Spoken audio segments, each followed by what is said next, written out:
Hi, this is Mashnu, and here is a game that I played yesterday, and I must say that after the game I was very disappointed about this game because I played this badly. It's one of those games that after reviewing it and analyzing it, you think, what happened to me during the game that I didn't see these simple plans that I could have followed. And well, let me show you what happened. He opened with d4, and after knight f6, c4, e6, knight to f3, I played c5. Now he didn't advance the d pawn to d5, but he played e3. So I played d5 myself, and then followed knight to c3, knight to c6. This is all theory. He played bishop to d3 here, and this kind of positions this is the first time that I meet this with playing black pieces, and I have played this position as white many times. So I had to think about what to do with black, and I decided that it would be a good idea to take on d4 and give white an isolated pawn. Then later, when I looked for some games with this position in my database, I saw that actually taking on c4 is something that's much more common. Taking on c4, it makes sense because after white retakes, black can follow with a6 and b5, and then place the light square bishop on b7. So it goes like this: a6, a3, b5, bishop to a2, and then bishop to b7. And now this bishop is very well placed on this diagonal, controlling this e4 square and the d5 square. So this is actually something to remember. This is a correct plan. What I did is not bad, but it's less common. I took on d4, and after he retook here, I took on c4 now. Bishop takes e4. So we have this position with the isolated queen's pawn of white, and the isolated queen's pawn is something that there are so many things said about it. There are even books that only comment games with this theme of the isolated queen's pawn, because it's a very complex thing. Now, what I know in general ideas, what I know about this isolated queen's pawn is that the plan for white is to advance this pawn, and then after exchanging on e6, after some preparation, after castling on rook to e1 for example, then the idea is to weaken the pawn structure of black and have more space, so then white can start an active attack against the black king. And the plan for black is that if an endgame is reached and this pawn is still on d4, then black has a better pawn structure. So a possible plan for black is to trade the heavy pieces to reach an endgame and then attack this d4 pawn. Now what I did in the game is, first I played my knight to d5 to prevent this pawn from advancing and blocking this square. Now the counterpart of this move is that the e4 square now is no longer controlled, so his knight can go to e4, and that happened in the game later on a moment that was not very nice for me. Well, he castled here.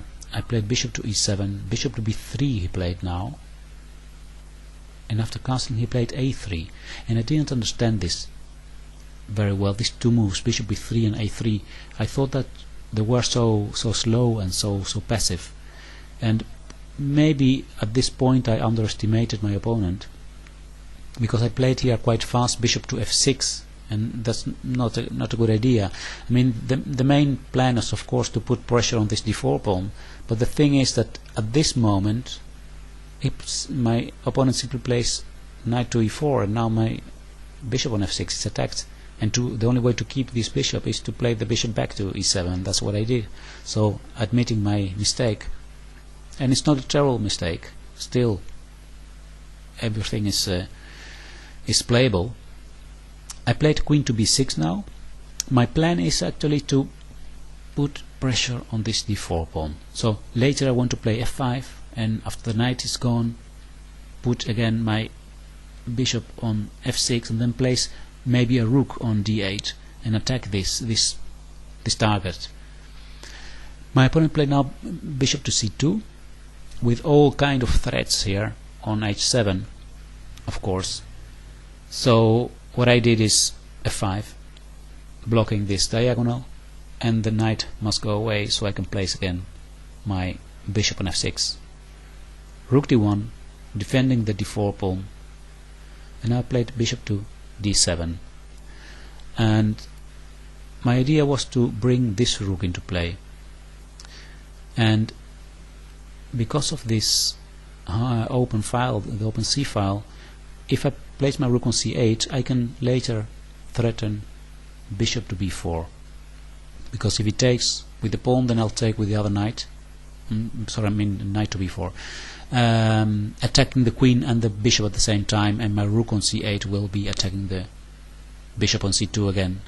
So that means that I will win the a pawn in that case. So that was a tactical idea. He played knight to h5, attacking my bishop. I continued with my plan. He took on f6, I took back with the rook, and here he played bishop to b3, and that surprised me somehow, because it looks very logical to play bishop to g5 here and develop the other bishop with gaining a tempo for him, but he didn't do that. He played bishop to b3, and here is actually the moment when I made a positional mistake that I really don't understand why I did this. It's what I should have done is the following: play knight to a5, and the idea is to play bishop to b5 and then bishop to c4, controlling the c4 square. So let's assume that white doesn't want to exchange this bishop on b3, so he plays bishop to a2, then bishop b5, controlling the c4 square. After queen d2, then bishop to c4. Now he cannot move his bishop to b1, because then I will play knight to b3, forking his queen and rook. So after exchanging this, this problem of the light square bishop has disappeared for me. So this looks nice for black, but somehow I don't know why I didn't see this during the game, and it looks so logical to make use of the idea of trading my worst piece for a good piece of white and controlling this c4 square. But instead of knight to a5, I played a very passive defensive move. I played knight c to e7, bishop to g5, rook f8. Now he took on e7, I took back, and he played rook to e1. Now we see this weakness here on e6. I played knight to d5, and he played rook to e5. And here I was thinking about playing bishop to b5 or knight to f4, and I chose knight to f4. And after queen to e3, I made the worst mistake in this game. It would have been logical to go back simply here, because if he takes on d5, I can retake, and if he takes again, then the b2 pawn is hanging, so I can take on b2, attacking the rook. And if he goes away with his rook, I can play rook e8, attacking his queen. So this is actually, there was nothing urgent to do what I did. I played knight to g6, attacking his rook, and I missed this simple pattern here. There is a forking pattern here for a bishop on e6. So he doesn't take with bishop now, but first with rook, and after a retake, then he takes with the bishop and wins back the exchange. That's what happened in the game.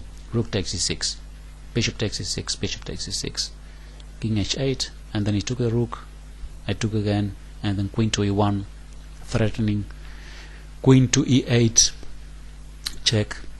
So queen to d6 I played, so I can control the f8 square, h4, king g8, h5. I went away, and now I realized how bad placed actually my king is on g8, because he played queen to b3 check, and the only way to not lose this b7 pawn is to play queen to d5 now, but of course he exchanges queen, and then rook to e5 was played, attacking my knight and the pawn on f5. So another pawn is going to fall here, and I played here. I was looking for just some tricks to try to save the game. I'm threatening mate on c1 now, but he played the best move, rook to c5, blocking this c file. And now I have to trade rooks, because if I don't, he will enter with rook to c7 to the 7th rank. So I have to take here, and the endgame is lost, completely lost.